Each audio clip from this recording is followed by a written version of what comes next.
I had been looking forward to this trip for months. It had been a long time since I had the chance to get away from everything, and the idea of spending a few days alone in a cabin deep in the woods felt like exactly what I needed. The cabin belonged to a friend of a friend, a simple one-room structure with a small kitchen, a wood-burning stove, and a porch overlooking a narrow dirt path leading deeper into the forest. There was no electricity, no running water except for a nearby creek, and no cell service. Just me, the trees, and the quiet. The drive out took longer than I expected. The last 20 miles were on rough, unpaved roads, full of potholes and loose gravel, forcing me to slow down to a crawl. Dust billowed up behind my car, coating the windows in a fine layer of dirt. When I finally pulled up in front of the cabin, the sun was low in the sky, casting long shadows through the trees. The air smelled like pine and damp earth, fresh in a way that felt almost unnatural compared to the city air I was used to. I stepped out of the car, stretched my legs, and took a deep breath. It was completely silent except for the distant chirping of birds and the occasional rustle of leaves in the breeze. No traffic, no voices, no background hum of civilization. Just stillness. The cabin was exactly as I'd been told. A small wooden structure with a slanted roof, weathered but sturdy. The door was secured with a simple latch, and inside, everything was basic but functional. A wooden cot with an old mattress, a small table with a couple of chairs, a shelf stocked with canned food and supplies, and a pile of firewood stacked next to the stove. The windows were covered with heavy shutters, likely to keep out both the cold and any unwanted visitors. I unpacked my bags, setting my flashlight and a hunting knife on the table. I had brought enough food and water to last the weekend, but I planned to boil creek water if needed. After making sure everything was in order, I decided to take a short walk before the sun went down. The forest was dense, the trees tall and packed close together, their trunks dark and rough. The path leading away from the cabin was narrow and well-worn, likely used by hunters or hikers. I walked for about 15 minutes, enjoying the cool air and the scent of the woods. A few deer tracks were visible in the dirt, along with smaller prints that could have been raccoons or foxes. As I turned back toward the cabin, I noticed something that made me stop. A large patch of overturned earth, maybe 20 feet off the trail, as if something had been digging. I walked closer, my boots crunching softly against the dry leaves. The disturbed ground was fresh, dark, damp soil exposed beneath the top layer of pine needles. Claw marks, deep ones. And then I saw the tracks. Bear tracks. They were massive, the indentations pressed deep into the soil. My stomach tightened. I wasn't completely inexperienced with the outdoors. I knew bears were around in this area, but seeing evidence of one so close to the cabin made me uneasy. I scanned the trees, suddenly hyper-aware of every sound. The woods were quiet, too quiet. I turned and walked back toward the cabin, forcing myself not to rush. I kept my eyes on the trees, listening. By the time I reached the clearing, the sun had almost fully set, the sky fading into a dull orange glow behind the treetops. I shut the door behind me and secured the latch. That night, I built a small fire in the wood stove, ate a quick meal, and lay down on the cot. The cabin was warm, the fire casting flickering shadows on the walls. I told myself the tracks didn't mean anything. The bear was probably long gone. Still, I kept the hunting knife within reach as I drifted off to sleep. I woke up sometime in the night. At first, I didn't know why. The fire had burned down to embers, and the cabin was dark except for the faint glow of the coals. Then I heard it, a heavy, shuffling sound, right outside. I froze, my breath caught in my throat. The sound was slow, deliberate, something large moving just beyond the wooden walls. A soft huffing noise, sniffing, a bear. I stayed perfectly still, my pulse pounding in my ears. The bear was close, so close I could hear its breathing, low and steady. It moved along the side of the cabin, the boards creaking slightly under its weight as it brushed against them. Then a loud scraping sound, claws against wood. It was testing the walls. I reached for my flashlight, careful not to make a sound. My fingers closed around the handle, my grip tight. The bear circled the cabin, its footsteps heavy on the porch. I heard it sniffing near the door, The latch was sturdy, but not strong enough to hold if the bear decided to push. My car keys were on the table, too far away. Then the worst sound yet. A deep, guttural exhale, almost like a growl. A sound of frustration. The bear pressed against the door. The wood groaned. I held my breath, my mind racing. What could I do? Running was out of the question. There were no windows large enough to escape through without making noise. The rifle my friend had left in the cabin was locked in a case under the cot, and there was no way I could get to it without alerting the bear. The door creaked again, then silence. Seconds stretched into minutes. The only sound was my own heartbeat, then a loud thud. The bear had slammed its weight against the door. I jumped, gripping the flashlight so hard my knuckles ached. Another thud. The latch held, but for how long? I needed to scare it off. My mind raced. Fire? No, too risky. Noise. I needed noise. I turned on the flashlight and aimed it at the door. Then, as loudly as I could, I stomped my feet against the wooden floor and banged the flashlight against the wall. The bear let out a startled huff but didn't retreat. I kept going, making as much noise as possible, stomping, banging, even shouting. And then, after what felt like forever, I heard it move. Slow, heavy steps retreating into the darkness. The bear snorted once more, then silence. I didn't sleep the rest of the night. When morning came, I stepped outside, my legs shaky. The ground was covered in deep prints. The wood near the door scratched and gouged. I had been lucky, too lucky. I packed my things immediately. I wasn't staying another night. The idea of another visit was too much. Within an hour, my bags were in the car, and I was pulling away from the cabin, my hands gripping the wheel tightly. I didn't stop driving until I reached the main road, where I finally let out a long breath. I had come looking for solitude. Instead, I had found something else. A reminder that out here in the deep woods, I was just a visitor. A temporary presence in a world that belonged to something far older and far more powerful. I never went back to that cabin.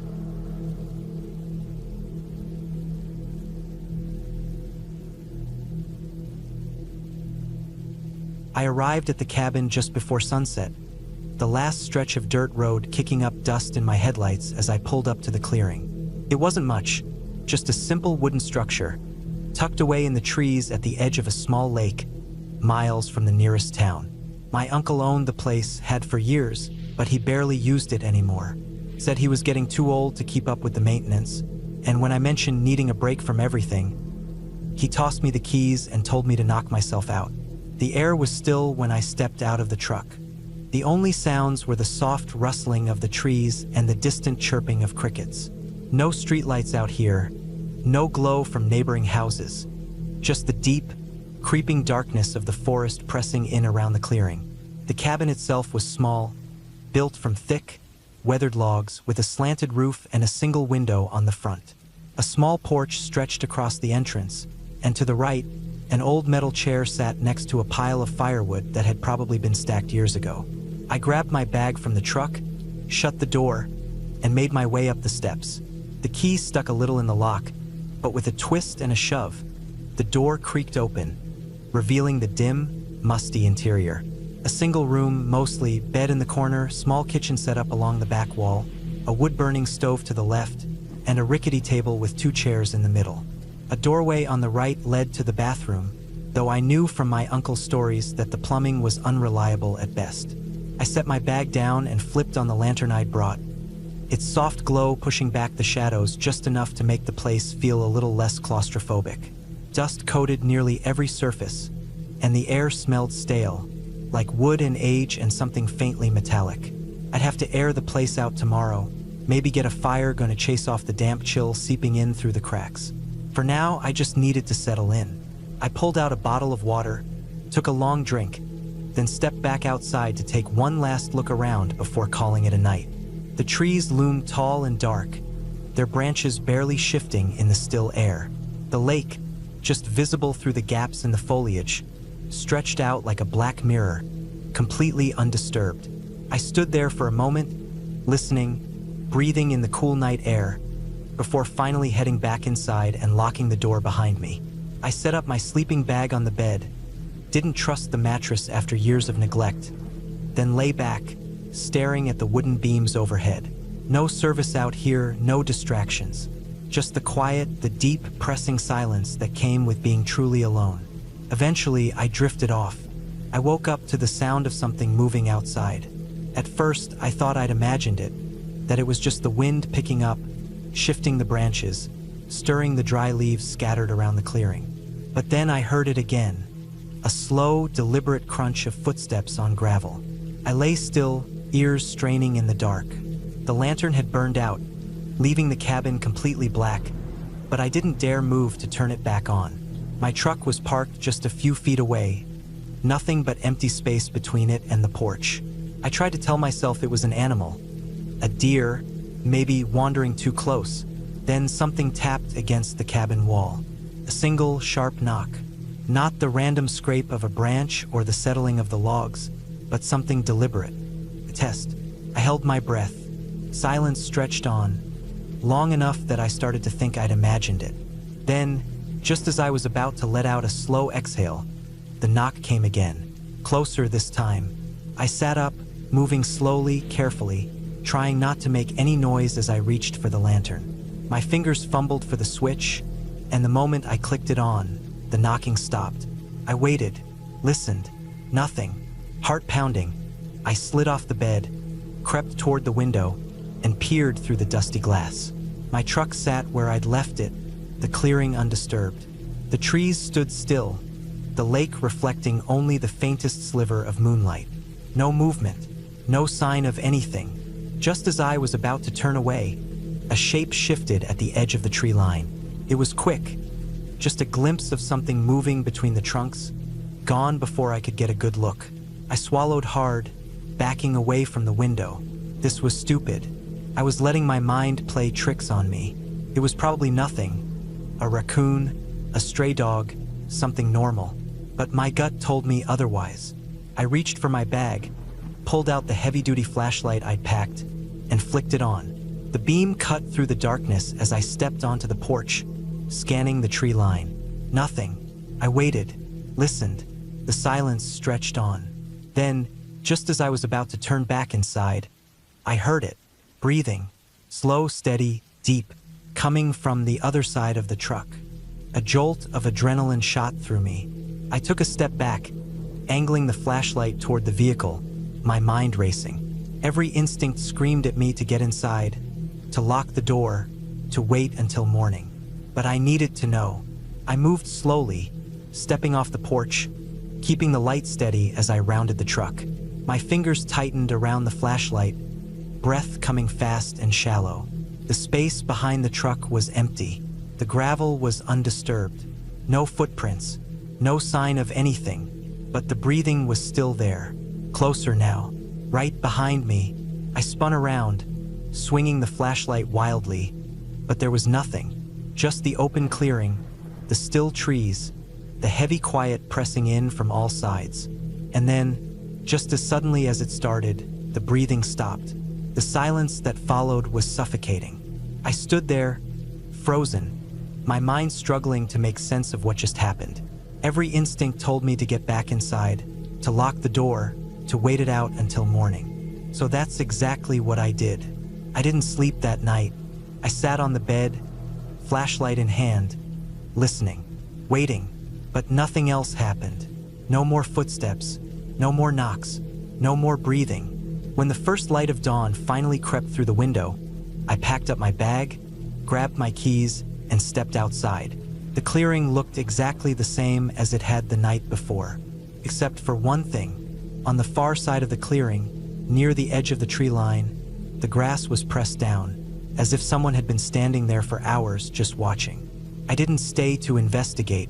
I got in my truck, started the engine, and didn't look back.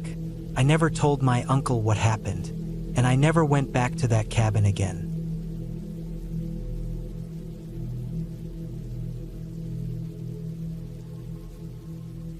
Hunting out of my grandpa's cabin was something I'd done since I was old enough to carry a rifle. It wasn't much of a cabin, just a one-room structure, built decades ago from thick logs, with a metal roof and a small wood stove. It sat deep in the woods, far from any paved roads, tucked into a clearing surrounded by towering pines. My grandpa had built it for hunting, a place to escape the noise of town and spend long days tracking deer, elk, or whatever else wandered through. I hadn't been back in years. Life got in the way, and when my grandpa passed, the cabin sat empty. My dad never had much interest in hunting, and nobody else in the family wanted to make the trip. But for me, that cabin held memories. It was where I learned to gut my first deer, where I spent freezing mornings watching steam rise from my breath, waiting in silence as the forest woke up. I had a weekend off and decided to make the trip. It was early November, cold but not yet buried in snow. The weather forecast showed a storm coming in the next day, but I figured I had time. I packed up my gear, threw my rifle in the truck, and headed out before sunrise. The drive was long, taking me down winding roads that turned to dirt miles before I reached the property. The final stretch was the worst, just a narrow path through the trees, barely more than tire tracks. The truck bounced over rocks and ruts, the branches scraping against the sides, and for a moment, I wondered if the place would even be standing. When I pulled into the clearing, I let out a breath I didn't realize I was holding. The cabin was still there. The roof had some rust, the logs had darkened with age, but it looked solid. The small front porch sagged a little on one side, and the old deer antlers mounted above the door were bleached nearly white, but it was just as I remembered. I parked and stepped out, stretching my legs. The air was crisp, carrying the scent of pine and damp earth. It was quiet out here in a way that felt almost unnatural, the kind of silence that settles when you're miles from anyone else. No distant hum of cars, no voices, just the occasional creak of trees shifting in the wind. I unlocked the door with the key my grandpa had always kept under a loose stone by the steps. Inside, the cabin smelled of wood smoke and dust. The single cot was still against the far wall, covered in the same old wool blanket. The small table near the stove had a few old hunting magazines on it, their pages curled at the edges. A stack of firewood sat beside the stove, looking like it had been there for years. I spent the first hour getting everything set up. I checked the chimney to make sure it wasn't clogged, set out my gear, and started a fire to take the chill off. By the time I finished, the sun was high, and I figured I had a few good hours to scout before dark. I grabbed my rifle and set off into the woods. The land around the cabin was thick with trees, the kind of dense forest where you could lose your bearings if you weren't careful. The trails were still there, though overgrown in places. I moved slow, stepping lightly, keeping my eyes on the ground for fresh tracks. The last time I'd hunted here, I was just a teenager, following my grandpa's lead. Now it was just me. After an hour, I spotted fresh deer sign. Hoof prints pressed into the damp earth, a few stripped branches where they'd been feeding. I followed the trail, careful not to make noise, keeping my rifle at the ready. The wind was in my favor, carrying my scent away from where the tracks led. Then I heard it, a sharp snap like a branch breaking underfoot. I froze. It had come from up ahead, just past a cluster of thick pines. I raised my rifle, peering through the trees, my pulse steady but alert. First, I saw nothing. Then movement, a shadow shifting between the trunks. It was low to the ground, not a deer, something else. I stayed still, watching. The shape moved again, and this time I saw it clearly. A mountain lion. It was crouched low, its body half hidden by the undergrowth, its tail flicking once. It wasn't looking at me. It was focused on something else. I followed its gaze and saw the deer, a buck, maybe 50 yards ahead, standing stiff-legged, ears twitching. It hadn't seen me. It hadn't seen the lion either. The wind shifted. The buck's head shot up. A heartbeat later, it bolted, crashing through the underbrush.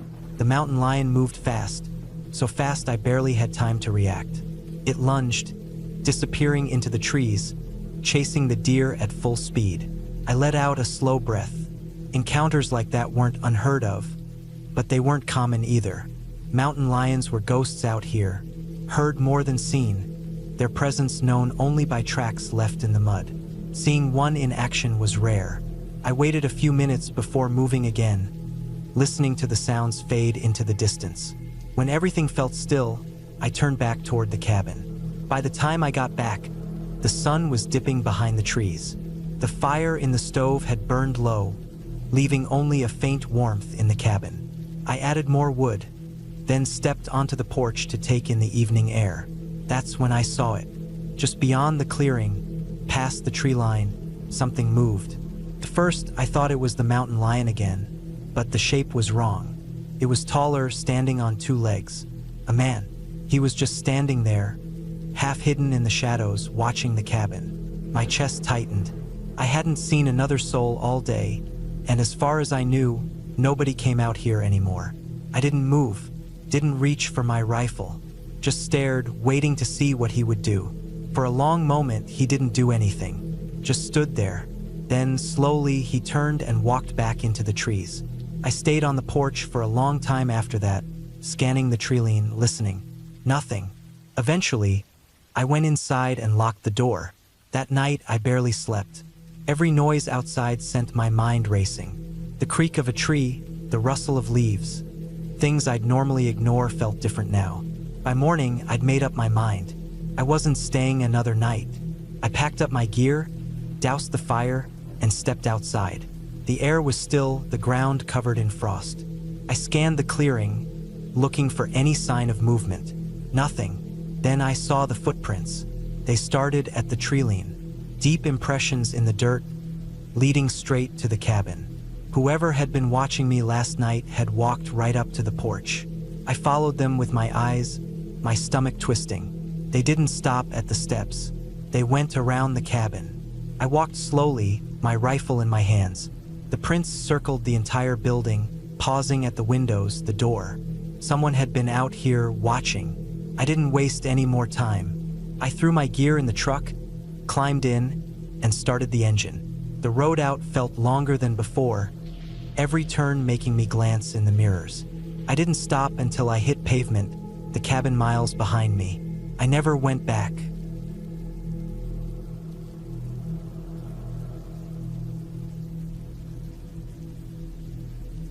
I was looking forward to the trip.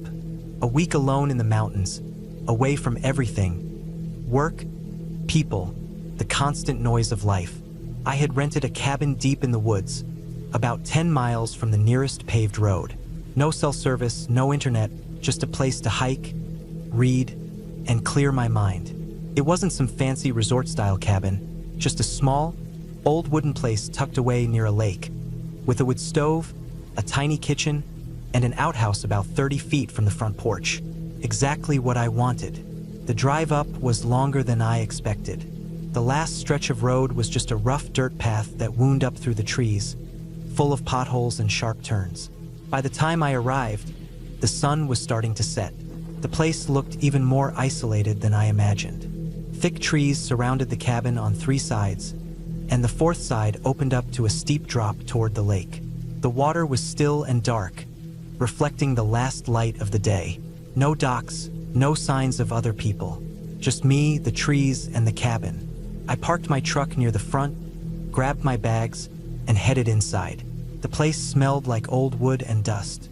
A single bed against the wall, a small table with 2 chairs, a wood stove, and shelves lined with canned goods left behind by past visitors. Simple but functional. The owner had left a note on the table. No cell service. If you need anything, radio is in the cabinet above the sink. Channel 9. I checked, and sure enough, there was an old CB radio sitting there. I turned it on, but all I got was static. Probably worked better during the day. I set it back down, locked the door, and started unpacking. That first night was peaceful. The only sounds were the occasional creak of the cabin settling and the distant call of some animal in the woods. I sat on the porch for a while, looking out at the lake, letting the silence settle over me. When it got too cold, I went inside, threw a few logs in the stove, and fell asleep to the sound of the fire crackling. The next morning, I woke up early and went for a hike. The trails around the cabin weren't well marked, but I had a compass and a map, so I wasn't too worried. I followed a narrow trail that led uphill, weaving through thick pines and underbrush. After about an hour, I reached a small clearing with a decent view of the valley below. The lake near my cabin looked even darker from up there, almost black against the trees. I stayed there for a while, drinking water, eating a granola bar, just enjoying the view. Then I started heading back. That's when I noticed it. At first, I thought I was imagining things. The trees all looked the same, but something felt different. Like the trail wasn't quite the way I remembered it. I kept walking, trying to shake the uneasy feeling creeping up my spine. Then I saw the footprint. It wasn't mine. It was fresh, pressed deep into the dirt. A heavy boot print. Someone had been here. I looked around, listening. Nothing. Just the sound of wind through the trees. But I couldn't shake the feeling that I wasn't alone. I hurried back to the cabin, checking over my shoulder every few minutes. By the time I got back, my heart was pounding. I locked the door behind me and double-checked the windows. Everything was as I left it. Maybe a hunter had passed through. Maybe I was overreacting. I made some food and tried to relax. The rest of the day was quiet, but that night, I couldn't sleep. Every little noise outside made me tense up. The rustling of leaves, the creak of branches, even the distant hoot of an owl. I kept thinking about that footprint. Sometime after midnight, I finally drifted off. Then I woke up to something outside. It was faint, but it was there.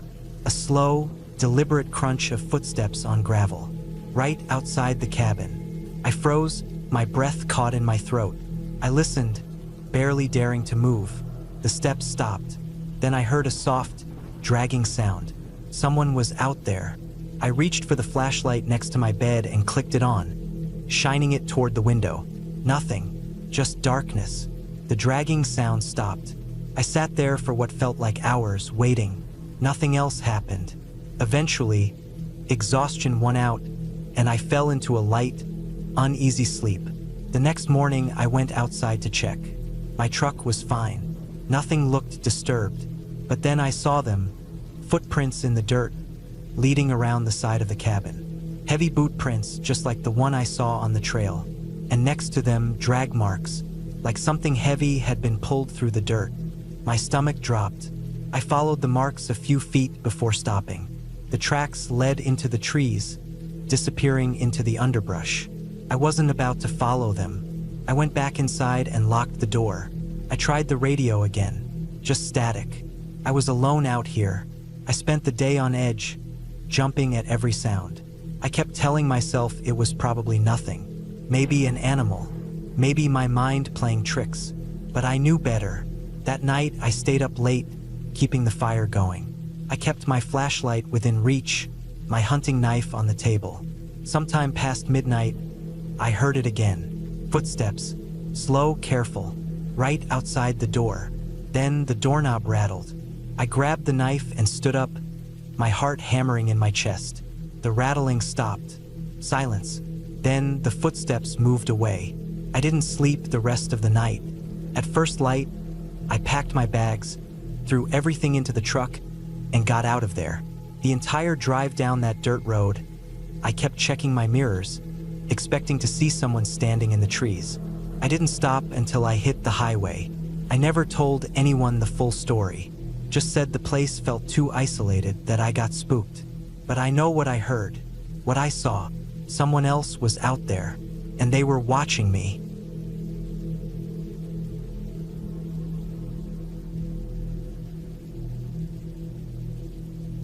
The first time I saw the cabin, I knew something was off about it. It wasn't falling apart, and it wasn't anything that screamed danger, but something about it made me uneasy. Maybe it was the way the trees crowded in close, their branches reaching over the roof like fingers. Maybe it was how quiet everything seemed, like the air itself was heavier there. It was an old hunting cabin my friend's uncle owned, deep in the woods, miles from anything. My friend Chris had invited me and a few others to spend the weekend there. Just a simple trip, some fishing, hiking, maybe a little drinking by the fire. Nothing crazy. I wasn't thrilled about being so isolated, but I didn't want to be the guy who ruined the plan. The drive took longer than expected. The roads turned from paved to gravel, then from gravel to dirt. The trees grew denser as we got deeper into the forest. the sun disappearing behind the canopy long before sunset. It felt like we were driving into another world. When we finally reached the cabin, the sky had darkened into that deep blue that comes right before full night. The place was old but sturdy. A single-story log cabin with a tin roof, a small porch, and a chimney sticking out the side. The windows were dirty but intact, and the front door was solid wood with an iron latch. The uncle only used it for hunting trips, so it wasn't exactly well kept, but it wasn't falling apart either. We unloaded the truck, bringing in our gear and supplies. The inside was about what I expected. Wooden walls, a stone fireplace, a small kitchen with an old propane stove, and a couple of rooms with bunk beds. There was no electricity, just a few lanterns and a wood-burning stove for heat. It smelled like old wood and dust, with a faint scent of something else underneath, something I couldn't quite place. We got a fire going in the fireplace, cooked up some food, and settled in. The first night passed without anything unusual, just the sounds of the fire crackling and the occasional creak of the cabin settling. Outside, the woods were silent except for the occasional rustle of leaves in the wind. The next morning, we went out hiking. The land around the cabin was rough, full of steep hills, thick brush, and narrow trails that seemed to go on forever. At one point, we found an old deer blind, half-rotted and barely standing. Chris mentioned his uncle hadn't been up here in a few years, and I believed it. Everything felt untouched, like no one had been through here in a long time. By late afternoon, we made it back to the cabin, tired and hungry. We started a fire outside, planning to cook over the flames and enjoy the evening. As the sun dipped below the trees, the temperature dropped fast. The woods, which had been alive with birds and insects during the day, went completely still. That's when I started feeling it again. That strange unease I'd felt when we first arrived. Like we weren't alone. Like something was watching us. At first, I told myself it was just my imagination. But as the night wore on, the feeling got stronger. Every time I looked into the trees, I expected to see something standing there. A shape, a shadow, something just beyond the firelight. But there was nothing. Then we heard it. It was a noise from the woods, low and distant at first. A rhythmic sound, almost like footsteps, but too steady, too deliberate. We all froze, listening. Came again, closer this time. Slow, measured steps crunching through the leaves. It wasn't an animal. Animals move in unpredictable bursts, pausing, shifting directions. This was steady, purposeful. The fire suddenly didn't feel big enough. The cabin, just a few yards away, felt too far. We stayed still, listening. The steps stopped. Silence. Then, after a long minute, a single noise. A branch snapping not far away. I turned my head slowly, scanning the darkness. My heart was hammering, my skin cold despite the fire. I couldn't see anything, but I knew something was there. Nobody spoke. Nobody moved. We just sat there, waiting. Then, after what felt like forever, the woods came back to life. Crickets started chirping again. A breeze rustled the leaves. The normal sounds of the forest returned, like nothing had happened. We tried to laugh it off, saying it was probably just a deer or maybe a raccoon moving around. But none of us really believed that. That night, inside the cabin, I had trouble sleeping. Every little noise made me tense up. The wind outside, the shifting wood of the cabin, even my own breathing sounded too loud. At some point, I must have dozed off because the next thing I knew, I was waking up to something else. A sound. Not from outside this time. From inside. It was faint, almost like breathing. Slow, deep breaths, just at the edge of hearing. My chest went tight. My mind raced, trying to make sense of it. Maybe it was one of the others, maybe someone had gotten up to use the bathroom. But as my eyes adjusted to the darkness, I could see the bunk beds clearly. Everyone was in their beds. The breathing continued, steady, controlled, not asleep. I stayed as still as possible, barely even letting myself breathe. The sound was coming from near the doorway. Then it stopped. Nothing moved. Nothing made a sound. I waited, my heart pounding so hard it hurt. Minutes passed. The silence stretched on. Finally, after what felt like an eternity, I let out a slow breath and turned onto my side, facing the wall. I didn't sleep the rest of the night. Morning couldn't come fast enough. By first light, I was already packing up my stuff. I didn't care if I looked paranoid, I was done. When the others finally woke up, I told them I wasn't feeling great and needed to head back early. Chris gave me a look but didn't argue. We packed up the truck and got out of there. As we drove away, I glanced back one last time. The cabin stood there, unchanged, the trees still pressing in close around it. But I couldn't shake the feeling that something was in there, watching us leave. Something that had been there the whole time.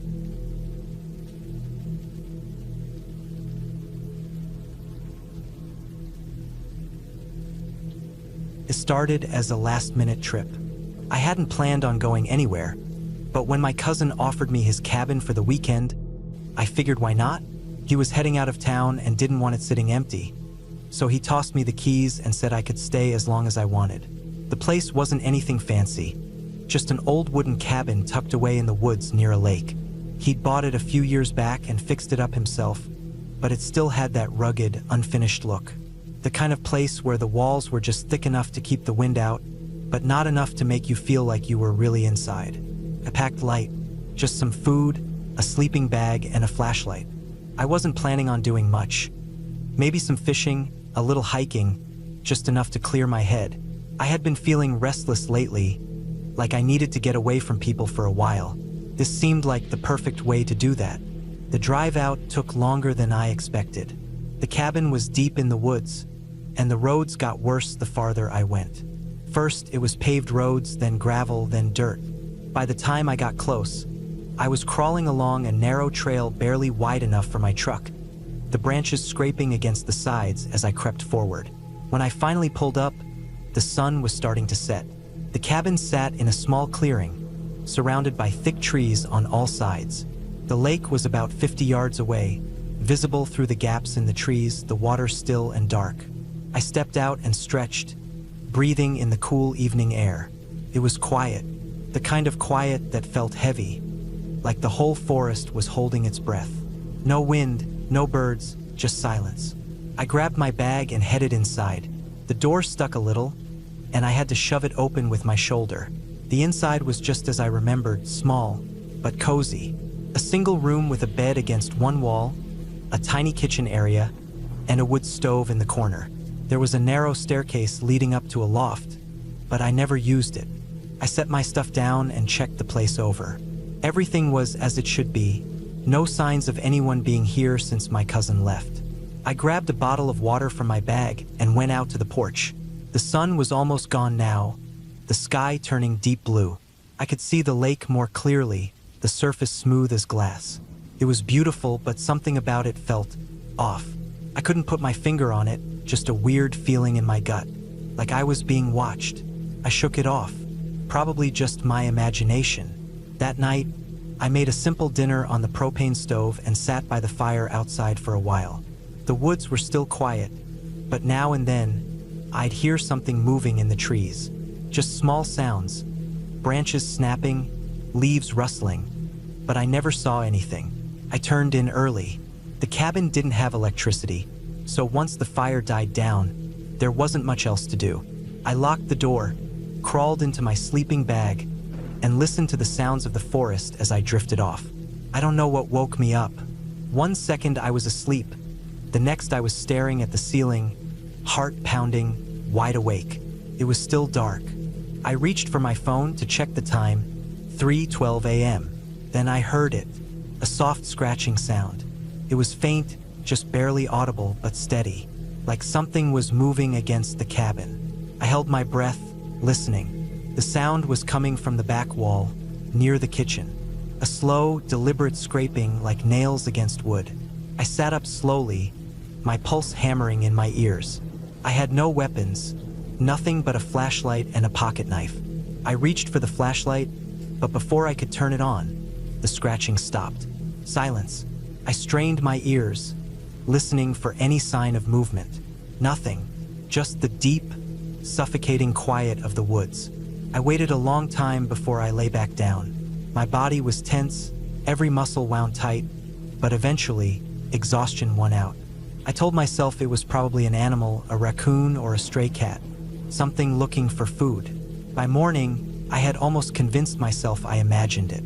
I stepped outside and walked around the cabin. The ground was damp from the morning dew, the grass flattened in places. I checked the back wall where I heard the sound, but there was nothing. No scratches, no tracks. I shook it off and went about my day. I fished for a while, took a hike, tried to enjoy the peace and quiet, but the feeling never fully went away. That nagging sense that I wasn't alone. That night, I built a bigger fire. Something about the darkness unsettled me, and I wanted as much light as possible. I stayed outside longer, keeping the flames going until I was too tired to sit up anymore. I locked the cabin door, double-checked the windows, and climbed into my sleeping bag. This time, I kept my flashlight in my hand. I woke up again at exactly 3:12 a.m. The scratching was back. Only now it was closer. It wasn't coming from the back wall anymore. It was at the door. Slow, deliberate scrapes against the wood. Long pauses in between, like whatever was out there was waiting, listening. I didn't move. I barely even breathed. The sound stopped. The silence stretched on, long and unbearable. Then the doorknob turned. Just a little. Just enough to rattle against the latch. I gripped my flashlight so hard my knuckles ached. I was frozen, waiting for the next sound. But it never came. Minutes passed, then an hour. I lay there, heart pounding, staring at the door until the first light of dawn crept through the window. I didn't go outside. Not at first. I waited until the sun was fully up before I even unzipped my sleeping bag. When I finally worked up the nerve to check, the door was locked, just as I had left it. But there were tracks on the porch. Not animal tracks, footprints. Bare feet, wide and flat, leading up to the door and then back into the woods. I packed my things in less than 10 minutes. I didn't care about breakfast. I didn't care about leaving the place tidy. I grabbed my bag, locked the door behind me, and got in my truck. As I pulled away, I glanced in the rearview mirror. The cabin sat there in the clearing, silent and still. The footprints were already fading in the morning light, blending into the dirt like they had never been there at all. I never went back.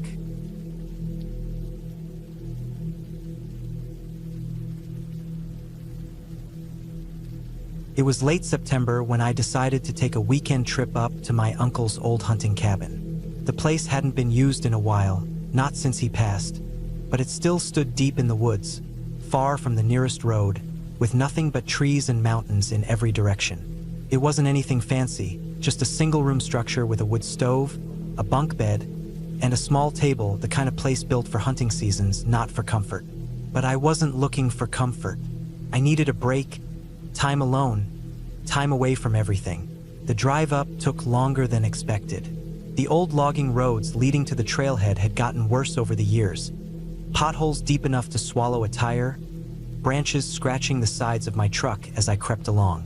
It was nearly sunset when I finally parked, grabbing my backpack from the passenger seat.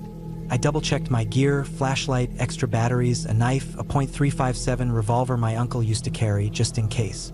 The hike in was only about a mile, but it was rough, the kind of trail that was easy to lose in the dark if you weren't careful.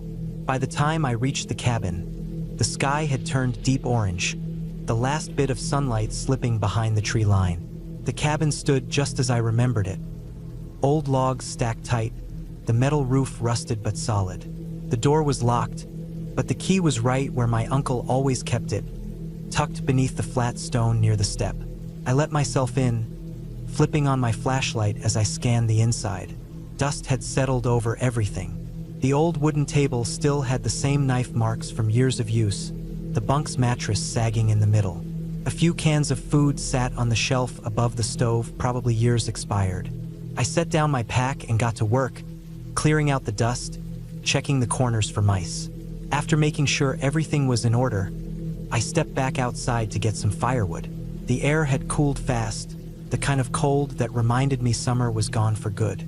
The woods around the cabin were quiet, that stillness that comes when everything starts bedding down for the night. I gathered enough wood to keep the stove going, breaking apart some of the drier logs, stacking them inside the cabin. Once I had a fire going, I cooked a quick meal, just a can of chili and some bread, nothing special. The warmth from the stove felt good, filling the space with dry heat. I sat back on the lower bunk, eating slowly, listening to the sounds of the woods outside. The fire popped and crackled, and for a while I felt at peace. Sometime later, after I'd finished eating and was settling in for the night, I heard it. A long, distant cry, somewhere out in the dark.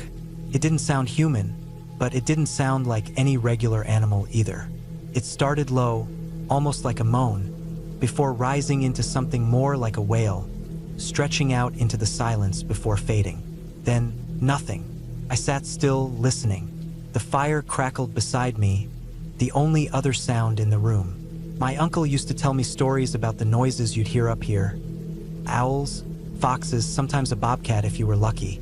But this didn't sound like any of those. It was different, something deeper.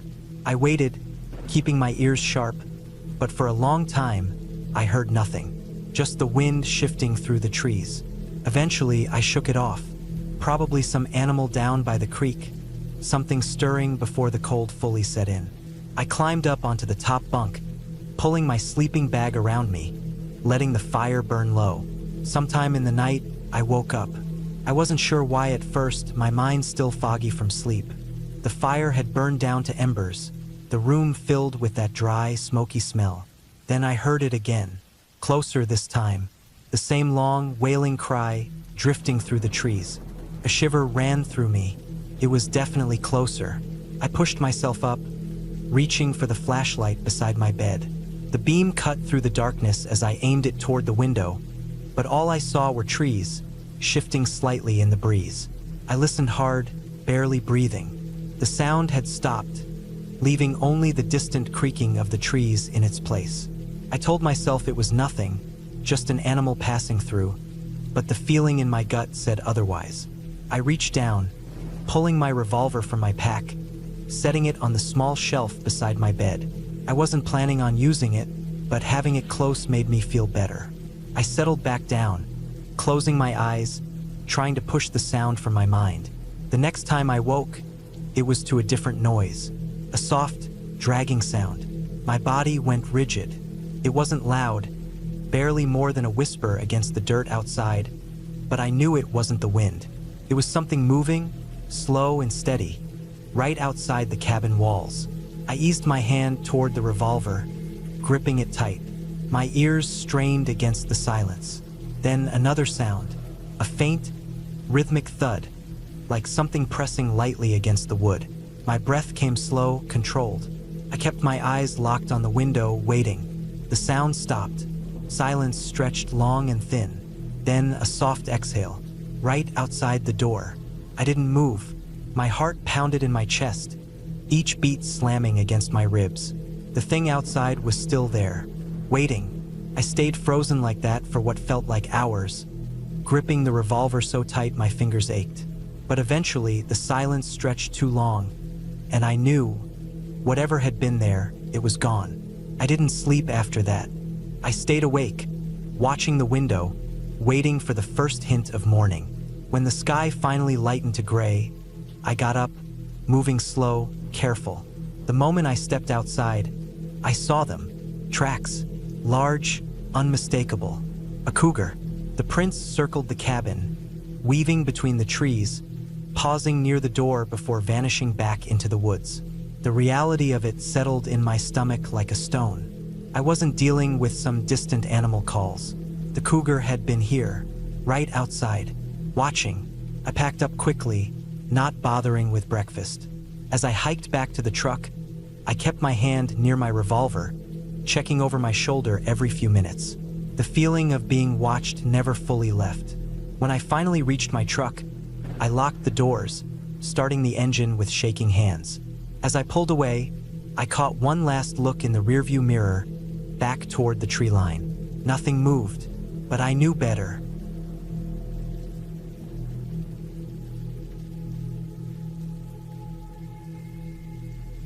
I had never believed in anything like the Dogman. To me, it was just another campfire story, something to keep kids from wandering too far into the woods alone. Even when I heard the occasional story from a hunter or some old-timer at the bar, I always assumed they had seen a bear on its hind legs or let their imagination get the best of them. But that changed one summer when I went up to a remote cabin in northern Michigan, far from any town or paved road, looking for peace and quiet. I found neither. The cabin belonged to my uncle, a retired forestry worker who had built it himself decades ago. It was a solid little place, set back about 100 yards from a narrow dirt road that snaked through the woods for miles before reaching anything resembling civilization. There was no running water, no electricity, just a wood stove, a well, and an outhouse set a short walk into the trees. I had gone up there alone, planning to spend a week away from everything. Just me, the trees, and a stack of old books my uncle had left behind. The first few days were peaceful. I spent my time fishing in the lake about a mile away, chopping wood, and hiking trails that hadn't seen another human in weeks. The forest felt alive in a way that was both beautiful and unsettling. At night, the trees creaked, the wind whispered through the pines, and the occasional distant coyote call would echo across the hills. But there was something else, too. A feeling I couldn't quite place, like I was being watched. I first noticed it on the third night. I was sitting on the small porch, drinking a beer and listening to the sounds of the forest, when I heard something heavy moving through the trees. It wasn't a deer. I knew that sound well enough. Whatever this was, it was bigger. It moved slowly, deliberately, just beyond the reach of the lantern light. I held my breath, listening. The sound stopped. The woods went still. Even the usual chirping of crickets and rustling of small animals seemed to have vanished. I waited for a while, watching the tree line. Nothing moved. Eventually, I convinced myself it was just a bear passing through, or maybe an elk. I went inside, bolted the door, and tried to push the unease out of my mind. But I slept poorly, waking up several times to the sound of twigs snapping and leaves rustling just outside the cabin walls. The next morning, I walked the perimeter of the clearing, looking for tracks. The ground was dry and covered in pine needles, making it hard to see anything clearly, but I did notice something strange near the outhouse. There were deep impressions in the dirt, almost like footprints, but not quite. They were too big, too wide, and ended in what looked like claw marks. I told myself they were just distorted bear tracks and tried to put them out of my mind. That evening, as the sun dipped below the trees, I started feeling that strange sensation again, like unseen eyes were following me. I tried to shake it off, but the feeling only grew stronger. I made sure my rifle was loaded before settling in for the night, keeping it within arm's reach beside my cot. The noises started again around midnight.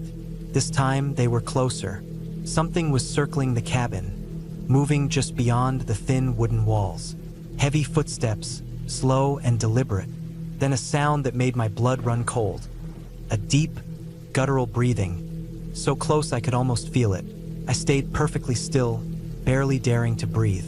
The walls of the cabin felt thin, too fragile to keep out whatever was lurking just outside. The breathing moved toward the front of the cabin. My heart pounded as I watched the door, half expecting it to burst open at any second. But it didn't. Instead, I heard something that sent a chill down my spine. The latch on the door rattled. It wasn't a bear. Bears don't try to open doors. My mind raced through every possibility, but nothing made sense.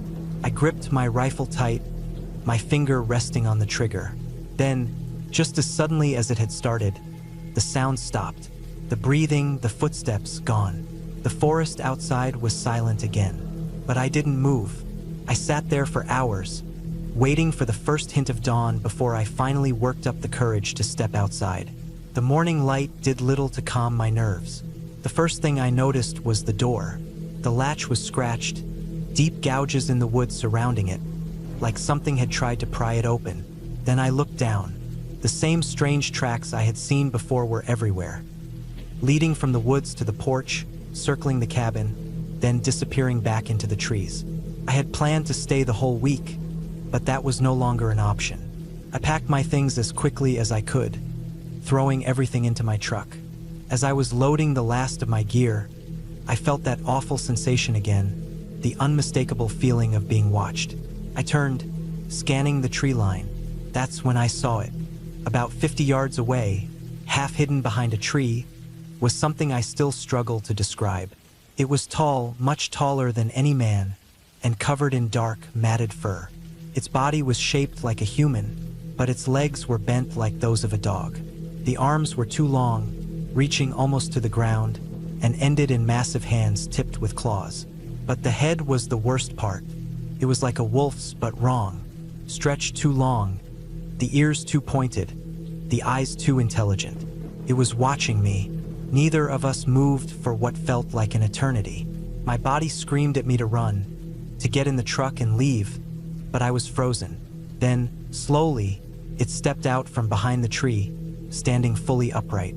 Its mouth parted slightly, revealing sharp teeth, and that same low, guttural breathing reached my ears. That was enough. I turned and bolted for the truck, throwing myself inside and slamming the door. My hands were shaking so badly I could barely get the keys in the ignition. The truck roared to life, and I hit the gas, tearing down the dirt road as fast as I could. I glanced in the rearview mirror once. It was standing in the middle of the road, watching me go. Then, just as I turned a bend, it dropped onto all fours and loped into the woods, disappearing from sight. I didn't stop driving until I reached the first town, nearly an hour away. I pulled into a gas station, my hands still trembling as I sat there, trying to process what I had seen. I haven't been back to that cabin since. My uncle still owns it, though he doesn't visit often anymore. When I told him what I saw, he didn't seem surprised. He just nodded and told me, "You're not the first. I don't know what's out there in those woods.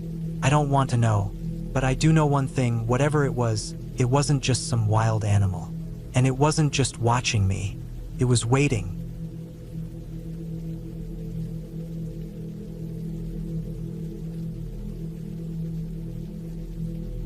I didn't want to go. That was the truth. The idea of spending a weekend in an old cabin, deep in the woods, with no electricity and barely any cell service, didn't appeal to me. But I let myself get talked into it. The group was excited, and I didn't want to be the one to ruin the trip. The cabin belonged to my friend's uncle, an old hunting lodge that hadn't been used in years. Supposedly, it was still in decent shape, just a little dusty, maybe some mice, but otherwise fine. The plan was to get there Friday afternoon, settle in, and spend the next 2 days hiking, fishing, and just enjoying the quiet. The drive took longer than expected. The roads turned from pavement to gravel, then finally to a single dirt trail barely wide enough for my car. Trees closed in on both sides, thick and dark even in the middle of the day. My tires crunched over fallen leaves and twigs as I slowly navigated through the forest. I was alone in my car, following my friend's truck. He had the directions since GPS had stopped working miles ago. Every now and then, he'd slow down to make sure I was still behind him. I felt tense, gripping the wheel too hard, my eyes flicking to the trees. The forest seemed endless, and the further we went, the more it felt like we were leaving the rest of the world behind. When the cabin finally came into view, I wasn't relieved. If anything, I felt worse. It was smaller than I expected. A squat wooden structure with a slanted roof and a wraparound porch. The windows were dark, the wood was weathered, and the whole place just looked abandoned. We parked in a small clearing nearby. As I stepped out of my car, I noticed how quiet it was. No wind, no birds, nothing. Just the faint sound of my friend's truck ticking as the engine cooled. We grabbed our bags and headed inside. The front door stuck a little, and when it finally swung open, it let out a long, slow creak. The air inside smelled stale, dust, wood, and something faintly metallic. The first thing I noticed was the fireplace. A massive stone structure took up nearly an entire wall, with a pile of old logs stacked beside it. The furniture was old but intact. A few worn-out chairs, a wooden dining table, and a couch covered in a thick layer of dust. The kitchen was small, just a stove and a sink with an old pump handle. There were a couple of cabinets, but they were empty except for a few rusted cans of food. The bedrooms were even smaller, just enough room for a bed and a dresser. After checking the place out, we unpacked. I set my bag down in one of the rooms and sat on the edge of the bed. The mattress was stiff, and the whole room felt oddly cold. I told myself it was just from being shut up for so long. That first night, we built a fire outside. The woods were pitch black, darker than anything I was used to. The only light came from the flames, casting flickering shadows on the trees. I couldn't shake the feeling that we weren't alone. Every so often, I thought I saw something move in the trees, just a quick shift like a shape slipping between the trunks. I told myself it was nothing, my eyes playing tricks on me. We stayed up late, but eventually we put out the fire and went inside. The cabin was cold, and even with my sleeping bag, I felt uncomfortable. The walls creaked, settling with the change in temperature. Every now and then, I swore I heard something outside, faint crunching footsteps on the dirt. At some point, I must have fallen asleep because I woke up to a sound. A sharp knock. I froze, barely breathing. My first thought was that it was one of my friends messing around, but it wasn't coming from the bedroom door. It was coming from outside. A second knock, louder this time. I sat up slowly, straining to hear. The others were still asleep. The knock came again, but this time, it was followed by a long, slow scraping sound, like something dragging across the wooden porch. I wanted to look, but I couldn't make myself move. My heart was pounding so hard I could hear it. The scraping stopped. The cabin went silent again. I lay back down, my body stiff, listening for anything else. But nothing happened. Eventually, exhaustion won, and I drifted into a restless sleep. The next morning, I stepped outside to look around. The porch was covered in leaves, except for one clear streak where something had been dragged. It led to the edge of the trees and disappeared into the forest. I didn't say anything. I didn't want to. The second night was worse. The fire burned lower that evening, and the temperature dropped. We all sat close to the flames, trying to keep warm. That feeling was back. That awful, crawling sensation that something was watching. I kept glancing toward the trees, but nothing was there. At least not that I could see. We went inside earlier that night, locking the door behind us. The fire in the fireplace crackled, casting a dull glow over the room. I lay awake, listening. At some point, I heard something again. Not knocking this time. Footsteps. Slow, careful steps moving around the cabin. I sat up, heart hammering, and listened as the footsteps circled the cabin once, then stopped. Silence. Then, a sound that made my stomach drop. The doorknob rattled. Once. Twice, then stillness. I waited, every muscle in my body locked. A long minute passed, then another.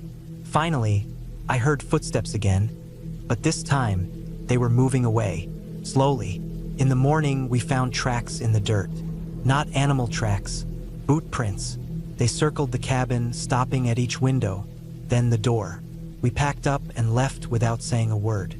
The whole drive back, I kept checking the rearview mirror, half expecting to see someone standing in the road behind us. But there was nothing, just miles of empty forest, stretching on forever.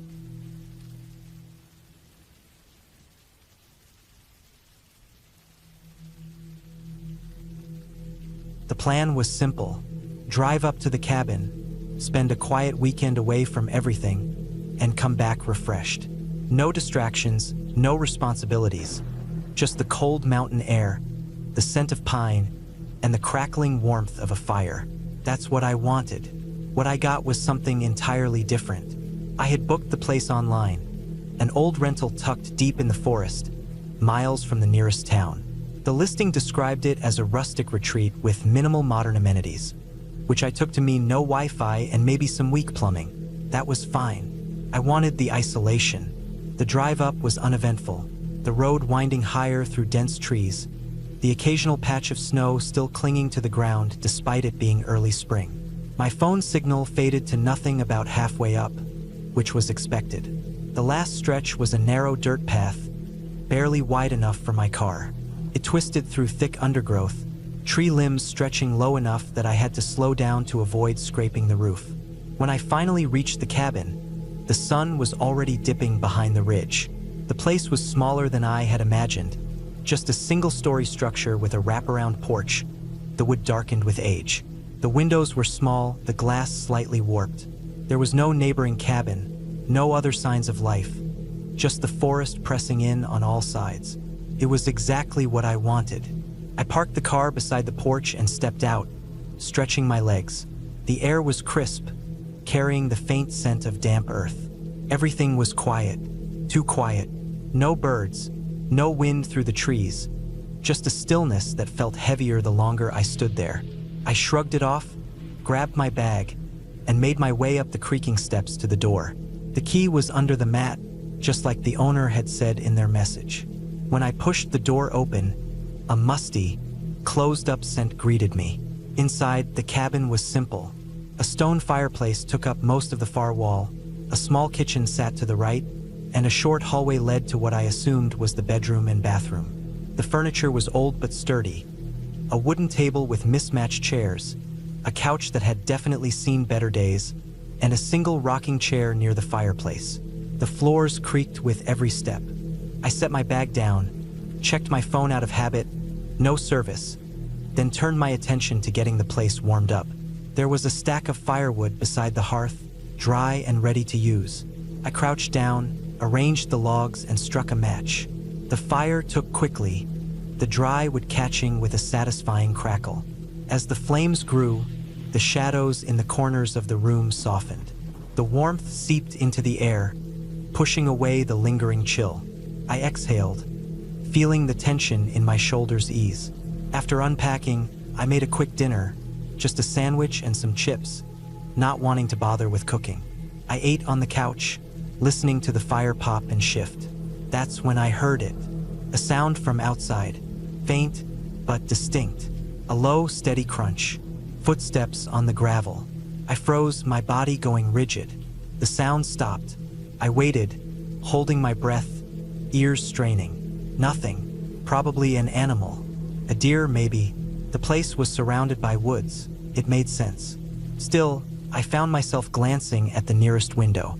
The glass reflected the firelight, making it impossible to see outside. Shaking it off, I finished my food, rinsed the plate in the sink, and decided to turn in early. The bedroom was small, just a bed, a dresser, and a narrow closet. I changed into sweatpants and a hoodie, climbed under the thick quilt, and pulled it up to my chin. The firelight flickered against the walls, casting shifting patterns.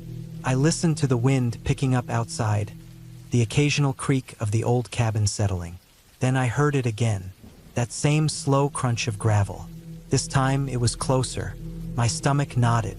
I lay perfectly still, my ears locked onto the sound. Crunch, pause, crunch. Something was moving outside. I sat up slowly, my heart hammering against my ribs. The fire had burned lower, the light dimmer now. I turned my head toward the window. The glass was dark, reflecting only the faint glow of the fire.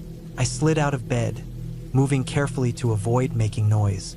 My bare feet touched the cold wooden floor as I crossed the room. Slowly, I reached the window and peered out. First, I saw nothing, just the trees, their silhouettes swaying slightly in the wind. The ground was a mix of dirt and patches of gravel, the same path I had driven up earlier. Then I saw it, a shape not far from the porch, standing perfectly still. I felt my breath hitch. The figure was barely visible, blending into the darkness. I couldn't make out any details, just a vague outline of something human-shaped. I didn't move. I didn't even breathe. The figure didn't move either. For a long moment, we stayed like that, a silent standoff. Then, as if sensing my gaze, the figure took a step back. Slowly, deliberately, another step, and another. Then it was gone, swallowed by the trees. I stood there, heart pounding, my skin cold despite the warmth of the fire. I didn't sleep that night. I sat up, listening, waiting, but nothing else happened. Morning came slowly, the first light of dawn creeping in through the windows, painting the cabin in pale, washed-out colors. I forced myself to step outside, my breath fogging in the crisp air. The gravel path was undisturbed, no footprints, no signs that anyone had been there. I told myself I imagined it, that my mind had played tricks on me, but the unease lingered. I decided to cut the trip short. I packed my things, doused the fire, and locked up. As I pulled onto the dirt road, I glanced in the rearview mirror. The cabin sat quiet, just as it had when I arrived. Nothing out of place. But as I turned back to the road, something caught my eye. In the trees, just beyond the clearing, the figure, standing still, watching. I didn't slow down. I didn't stop. I just kept driving. I never rented a cabin in the woods again.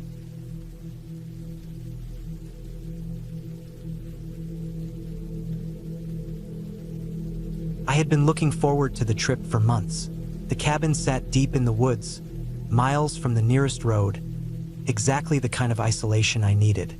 Life had been weighing on me, and the thought of spending a full week away from everything, no phone signal, no internet, just the quiet of nature, felt like a relief. The place belonged to an old friend of my dad's, who barely used it anymore, and he was happy to let me stay there as long as I wanted. The drive was long, mostly winding back roads through dense forest.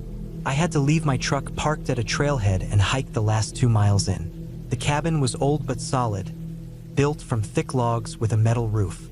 A single window faced the clearing, and there was a small porch with a wooden chair that had probably been there for decades. Inside, it was basic, one main room with a wood stove, a tiny kitchen, and a cot against the wall. There was a hand pump well out back for water and a shed stocked with dry firewood. It smelled like old pine and dust, but I liked it. By the time I had settled in and unpacked my gear, the sun was starting to drop. I made a quick meal, sat on the porch for a while, and watched the woods turn dark.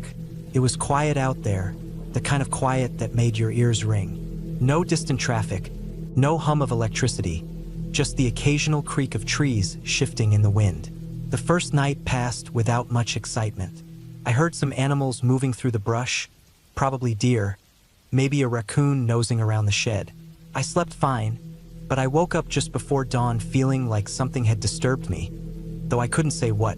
I lay there for a while, listening, but everything was still. The second day I hiked. The land sloped downward behind the cabin, leading to a small creek about a mile away. I followed it for a while, noting the animal tracks in the damp soil. Deer, fox, something heavier that I assumed was a black bear. The air smelled like wet earth and moss. I didn't see another person all day, which was exactly how I wanted it. That night, things felt different. I was sitting on the porch again, enjoying the cold air, when I noticed how still the woods had become. Earlier, I had heard the usual sounds: birds, rustling leaves, the occasional snap of a twig. Now, though, it was dead silent. Not even the wind was moving. It was the kind of quiet that made you feel watched. I told myself it was nothing, but I went inside and locked the door anyway. The lock was just an old metal latch, but it made me feel a little better. I lay in my cot and listened. For a long time, there was nothing. Then, just as I was drifting off, I heard it. A soft, deliberate sound.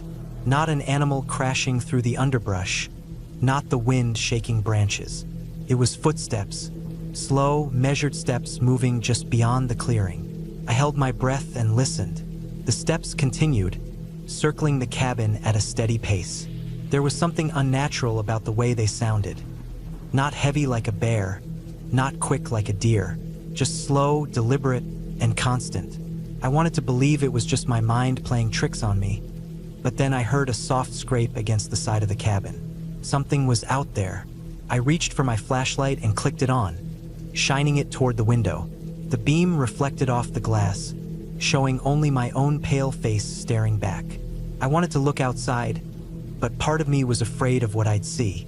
The steps moved again, circling toward the back of the cabin. I gripped my knife, the only real weapon I had, and forced myself to breathe slow. The sounds faded after a few minutes, but I stayed awake for hours, listening.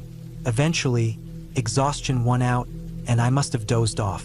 When I woke up, it was morning, and everything seemed normal again. The sun was bright, the birds were back, and for a moment, I convinced myself that I had imagined it. That illusion lasted until I stepped outside.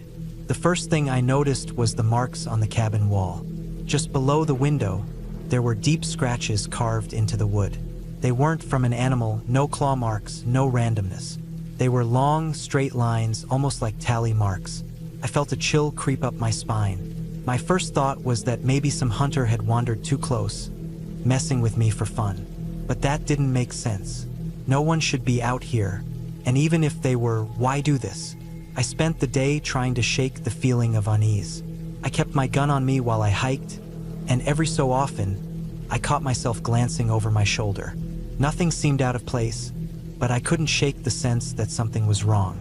That night, I barricaded the door with a heavy chair and kept the fire burning. I sat up late, listening. For a long time, it was silent. Then, just past midnight, I heard it again. Footsteps. This time, they were closer. I gripped my knife and listened as they circled the cabin again, slow and deliberate. Then they stopped, right outside the door. I didn't move. My heart was hammering so loud I was afraid it would give me away. I heard something press against the wood, a soft, dragging sound, like fingers running over the grain. Then the latch clicked. It was trying to open the door. I tightened my grip on the knife and waited. The latch rattled again, harder this time. I held my breath. Then, just when I thought it was about to push the door open, it stopped. The footsteps moved away, disappearing into the trees. I sat there, frozen, until the fire burned low. Eventually, exhaustion took over again, and I drifted into a restless sleep. By morning, I had made my decision. I was leaving. I packed my things fast, barely stopping to eat. The woods felt different, like they were holding their breath. As I stepped outside, I saw something in the dirt. Footprints. They were human, barefoot, but the proportions were wrong. Too long, the toes too spread apart. They led from the trees, circled the cabin, and then disappeared back into the forest. I didn't waste any more time. I hiked out fast, not looking back, not stopping. The whole way, I felt like I was being watched. When I finally reached my truck, I locked the doors the second I got inside. My hands were shaking as I turned the key. As I drove away, I glanced in the rearview mirror, half expecting to see something standing at the edge of the trees. But there was nothing, just the empty woods watching.